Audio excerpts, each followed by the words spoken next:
মন্ত্রীরা কেউ আওয়ামী লীগের নেতারা কেউ যুদ্ধ করে নাই। রাশিয়া আওয়ামী লীগের মধ্যে যুদ্ধের জিনিসটা নাই, আর সামনের দিনও থাকবে না। আর তারা প্রত্যেকবারই ৭১-এ পালিয়েছে, ৭৫-এ পালিয়েছে, ২০০৪-এও পালিয়েছে। আওয়ামী লীগ রক্ষী বাহিনী দিয়ে ২২-২৩ হাজার মানুষ, বাংলাদেশের মানুষদেরকে হত্যা করেছে, মুক্তিযোদ্ধাদেরকে হত্যা করেছে। হ্যাঁ, আওয়ামী রুলে ৭২ থেকে ৭৫ মুক্তিযোদ্ধারা দৌড়ের উপরে ছিল। শেখ মুজিবের অধীনেই তো তাহলে আপনি যুদ্ধ করছেন, সেই সরকারের অধীনেই তো আপনি যুদ্ধ করেছেন। আওয়ামী লীগ মুক্তিযুদ্ধ করে নাই, এবং সেই জন্য তারা সবসময় মুক্তিযোদ্ধাদেরকে বাইরে রেখেছে, অবাঞ্ছিত করে রেখেছে।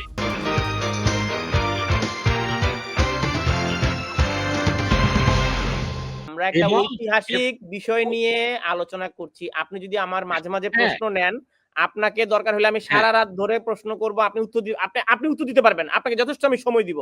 আপনি বলছেন ভারত ৩ মাস ধরে দেয় নাই, মন্ত্রীরা কেউ, আওয়ামী লীগের নেতারা কেউ যুদ্ধ করে নাই, আওয়ামী লীগের নেতা। এখন পুতিনের সাথে মনে করেন ইউক্রেনের যুদ্ধ হচ্ছে, এখন পুতিনের মন্ত্রী পরিষদ কি গিয়ে জেলেনস্কির সাথে যুদ্ধ করছে নাকি? তারা পলিসি মেকার। আরে তাদের ছাত্রলীগ ছিল না, তাদের যুবলীগরা ছিল না, তাদের যুবলীগরা ছাত্রলীগরা ছিল না।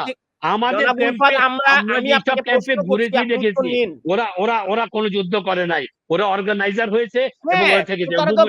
এবং আওয়ামী লীগের নেতারা কলকাতার অলিতে গলিতে তারা আমোদ ফুর্তি করে বেরিয়েছে। তারা ৯ মাস যুদ্ধ করে নাই, ওকে, যুদ্ধ করে নাই। আওয়ামী লীগের মধ্যে যুদ্ধের জিনিসটা নাই, আর সামনের দিনও থাকবে না। আর তারা প্রত্যেকবারই ৭১-এ পালিয়েছে, ৭৫-এ পালিয়েছে, 2004-এও পালিয়েছে।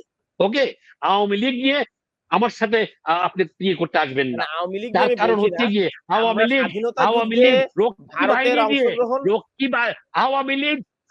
রক্ষী বাহিনী দিয়ে ২২-২৩ হাজার মানুষ, বাংলাদেশের মানুষদেরকে হত্যা করেছে, মুক্তিযোদ্ধাদেরকে হত্যা করেছে।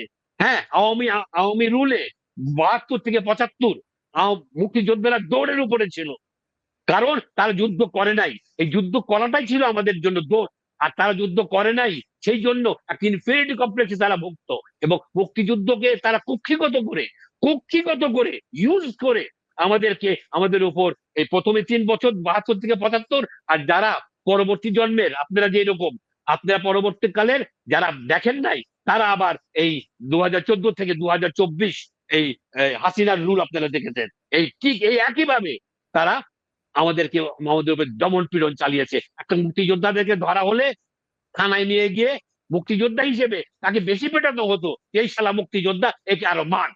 হ্যাঁ, মুক্তিযোদ্ধা, কারণ আওয়ামী লীগ মুক্তিযুদ্ধ করে নাই, এবং সেই জন্য তারা সবসময় মুক্তিযোদ্ধাদেরকে বাইরে রেখেছে, অবাঞ্ছিত করে রেখেছে।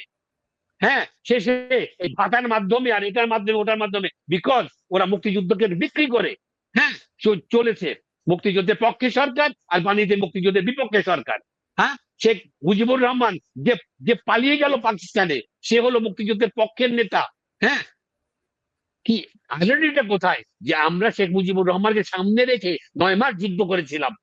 হ্যাঁ, একটা ভুল জিনিস করেছিলাম আমরা। আর সে কি হলো, জিয়াউর রহমান হলো যে পাকিস্তান থেকে পালিয়ে এসে যুদ্ধ করে এই দেশের স্বাধীনতা ঘোষণা করে আপনি এখন রিগ্রেট করছেন, হলো পাকিস্তানের চোর, আইএসআই চোর। আপনি কি রিগ্রেট করেন যে আপনি কি মুক্তিযোদ্ধা হিসেবে মুক্তিযুদ্ধে অংশগ্রহণ করাটাকে রিগ্রেট করেন কিনা?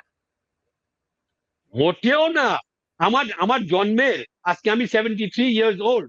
হ্যাঁ, আমার জন্মের আমি একটাই খালি ভালো কাজ করেছি, হ্যাঁ, যে আমি মুক্তিযুদ্ধে তখন আমার যাওয়ার ছিল। হ্যাঁ, কার অধীনে, কোন সেক্টরের অধীনে আপনি মুক্তিযুদ্ধ করেছেন? আমি সেক্টর 2 তে মুক্তিযুদ্ধ করেছি, মেজর খালেদ মুশারফের আন্ডারে। হ্যাঁ, ক্যাপ্টেন হায়দারের আন্ডারে। তো মেজর খালেদ মুশারফ যেই সেক্টরে ছিলেন, এই সেক্টর কমান্ডার এবং এরা কার অধীনে আসলে মুক্তিযুদ্ধে অংশগ্রহণ করেছিলেন? বাংলাদেশ সরকারের অধীনেই তো। ওটা তো ইন্টারন্যাশনাল একটা ইয়ে পাওয়ার জন্য সরকার গঠন করা হলো, সরকার গঠন করা হয়েছিল। তার মানে এই না সেই কাঠামোটির শেখ মুজিবুর রহমান জেলে অন্তরীণ থাকলেও তিনি তো প্রেসিডেন্ট ছিলেন, তাই না?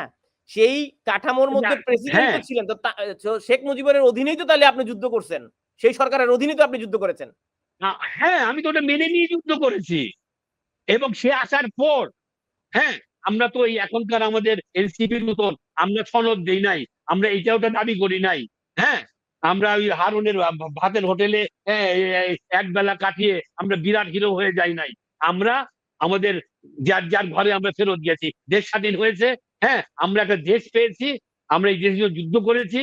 হ্যাঁ, সেটাই আমাদের যার জন্য এনাফ ছিল। ক্ষমতা দিয়ে দিয়েছে আওয়ামী লীগকে, শেখ মুজিবুর রহমানকে, কিন্তু ৩ বছরের মধ্যে বুঝতে পারলাম এটা একটা মারাত্মক ভুল হয়েছে, মারাত্মক ভুল হয়েছে। এই জন্য আজকে ৫৪ বছরও বাংলাদেশে এই এই জন্য অবস্থা। ১৬ই ডিসেম্বরকে আপনি স্বাধীনতা বিজয় দিবস মানেন না? অবশ্যই মানি বিজয় দিবস, কেন মানবো না? আরে ভারত বললো দেখি, ভারত করলো দেখি বা করলো না দেখি আমার আমার বিজয় দিবস আমার কাছ থেকে নিয়ে যাবে? অফকোর্স আমাদের বিজয় দিবস, আমরা যুদ্ধ করে দেশ স্বাধীন করেছি। হ্যাঁ, এখন ইন্ডিয়া যেটা বলে, হ্যাঁ, সেটা তো সত্যি না। ইন্ডিয়া যা করে সেটা তো ঠিক না।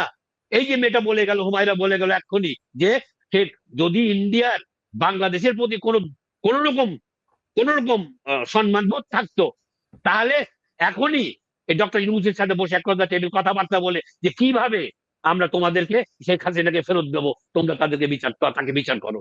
অথচ তা না করে ইন্ডিয়া তার উল্টো জিনিসটা করছে, যে আমরা কিভাবে বাংলাদেশকে অস্থিতিশীল করব, করে শেখ হাসিনাকে ব্যবহার করবো এবং তার টাকা পয়সা যে লুট করে নিয়ে গেছে সেগুলা ব্যবহার করব, করে আবার বাংলাদেশকে একটা জগাখিচুড়ি বানাবো।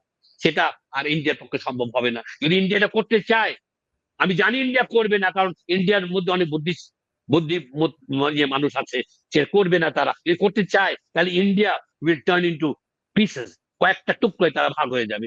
বিকজ, হ্যাঁ, ইন্ডিয়ার, দেখেন আপনি, ইন্ডিয়ার কোনো বন্ধু বলতে কোনো পড়শি নাই। হ্যাঁ, সেই মালদ্বীপ থেকে তাদেরকে বের করে দিয়েছে, পাকিস্তানের সাথে কথাই ওঠে না তাদের, তারা এই এর মধ্যেই আছে, একটা যুদ্ধের মধ্যেই আজকে ৫৪ বছর ধরে আছে তারা।